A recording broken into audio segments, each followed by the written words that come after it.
అయితే మాత్రం వదిలిపెట్టట్ల. ట్రంప్ కఠినత్వం కొనసాగుతుంది. అక్రమ వలసదారుల అరెస్టులకు వ్యతిరేకంగా అమెరికా వ్యాప్తంగా నిరసనలు కొనసాగుతున్న నేపథ్యంలో లాస్ ఏంజల్స్లో ప్రారంభమైన ఆందోళన బుధవారం మరిన్ని ప్రాంతాలకు విస్తరించినాయి.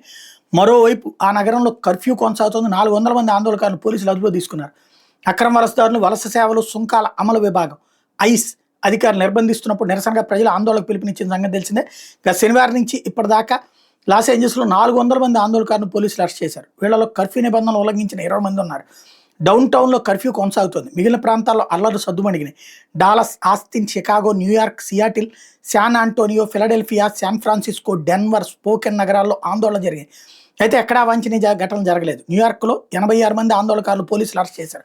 లాస్ ఏంజల్స్లో కేంద్ర బలగాలు మోహరించడానికి తప్పుపట్టిన California governor Gavin Newsom Trump చర్య వల్ల ఉద్రిక్తతలు పెరుగుతాయని స్పష్టం చేశారు. మరోవైపు న్యూసమ్కి 22 మంది డెమోక్రాటిక్ గవర్నర్లు మద్దతుగా నిలిచారు.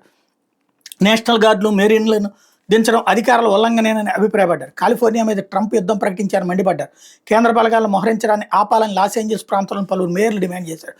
మెక్సికో సరిహద్దులోని ఎల్ పసోలో నేరుగా కేంద్ర బలగాల అక్రమ వలసదారులను అదుపులో తీసుకుంటున్నాయి. మరోవైపు అక్రమ వలసదారుల అరెస్టుకు వ్యతిరేకంగా అమెరికాలో లాస్ ఏంజల్స్లో మొదలైన ఆందోళన దేశమంతా విస్తరించినాయి. ఈ క్రమంలో షికాగోలోని మన్రో స్ట్రీట్లో ఐస్కి వ్యతిరేకంగా మంగళవారం ప్రజలు పెద్ద ఎత్తున నిరసన తెలిపారు. ఆ సమయంలో నిరసనకారుల పైకి ఓ ఎరుపు రంగు కారు దూసుకెళ్లింది.